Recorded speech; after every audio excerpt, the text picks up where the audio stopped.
On the Isle of Bute, off the west coast of Scotland, there is to be found one of the most exotic and secret private palaces in the British Isles. It is Mount Stuart, the fantastical pink sandstone pile that was built by the third Marquis of Bute between 1879 and 1900, a staggeringly strange and seemingly southern European palace in French and Venetian Gothic that has been set down on this little Scottish island. Despite knowing this house and loving it with every fibre of my being for the last 20 years, every time that I see Mount Stuart I cry out with surprise. It is so very unexpected and so very extraordinary. It is quite unlike any other house I've ever seen before in my life, with its bizarre array of architectural protuberances, as well as its grandeur and its very opulence of oddity and incongruity. It is like coming upon a doge's palace in a desert, or the Palace of Westminster rising out of a plain.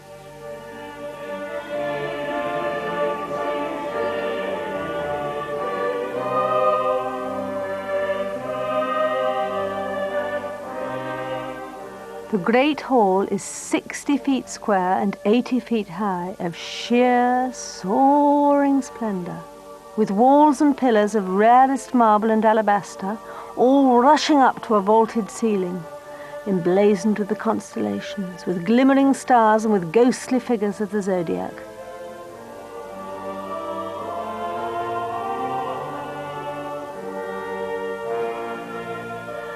The Gothic glows with the brilliant hues of the stained glass windows, ablaze too with zodiacal forms and with mythological figures and creatures, all of them charging round amid swirling waves of purple, scarlet, blue and green.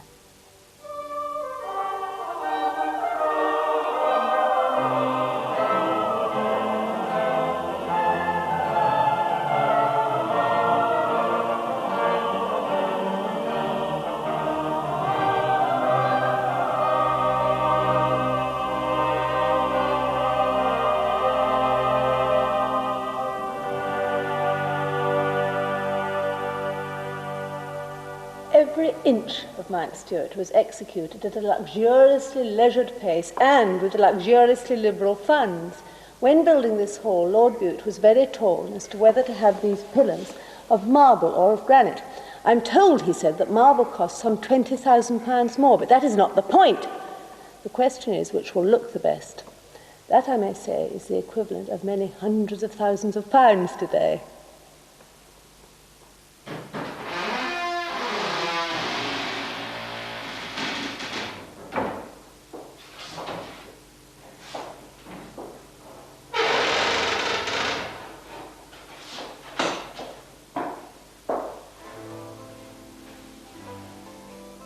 Once you get over the shock of such sumptuousness, you suddenly realise that it is all steeped in scholarship. With the drawing room, as with almost every other room in the house, Lord Bute applied his erudition. Apollo, in charge of the muses, appears in the windows, with Melpomene, the muse of epic poetry, Thalia, the muse of tragedy, and Polymnia, comedy. The third Marquis of Bute, that noble patron of the noble art of architecture, was an astonishing figure. He was a romantic and a mystic, an astrologer and an archaeologist, as well as a deep-thinking theologian. He was a linguist, speaking some 21 languages, and a philanthropist, as well as an ethnologist. And to boot, as well as being born Britain's richest baby, he was reputedly to remain its richest man until his dying day. His overriding passion, though, was building, and this he did with bravado. It is said that his hand was never out of the mortar tub, and his inspiration can be seen throughout the house. He had always loved animals. When a little boy, he would perform an elaborate religious ceremony over any tiny corpse that he came upon, so it is no surprise to see some hundreds of creatures occupying honoured and permanent havens all over Mount Stuart.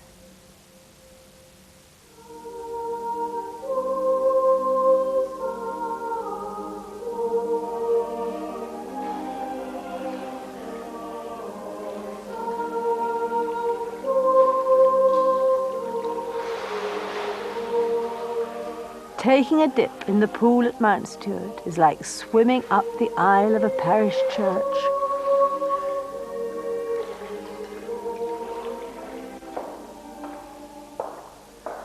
Lord Bute died in his early 50s in 1900, and over 60 workmen had to stop dead in their tracks. After 21 painstaking years, Mount Stuart was still unfinished. Look at that pillar capital up there, a big plain block waiting to be carved. This is how it should be, richly intricate and so deeply carved you can get your finger straight through it. Just a glimpse of the dazzling whiteness of Lord Bute's modest family chapel before you clamber up into the tiny clerestory high above.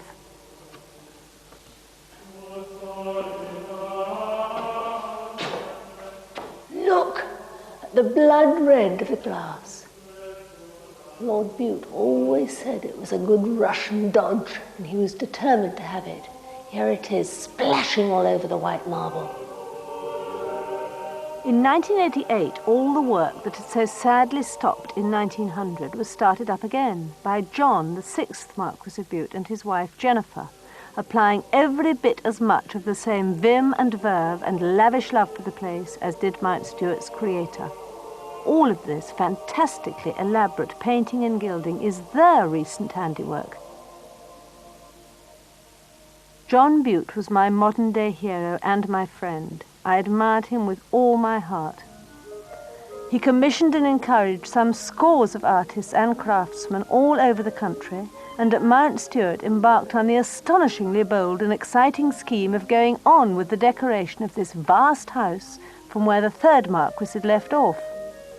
What is so particularly extraordinary about Mount Stuart is that many of its glories are brand spanking new.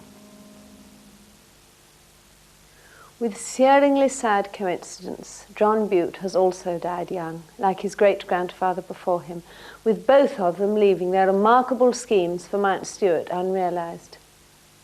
For the 2nd time, the dreams for this house have been dashed by death. They were bold and grand dreams of the kind normally only associated with the 19th century.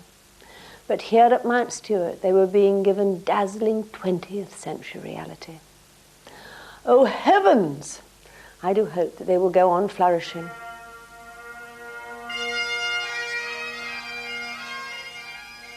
When John Bute died, an obituarist wrote that our final salute at his departure from earth will be drowned by the fanfare that will greet him in heaven.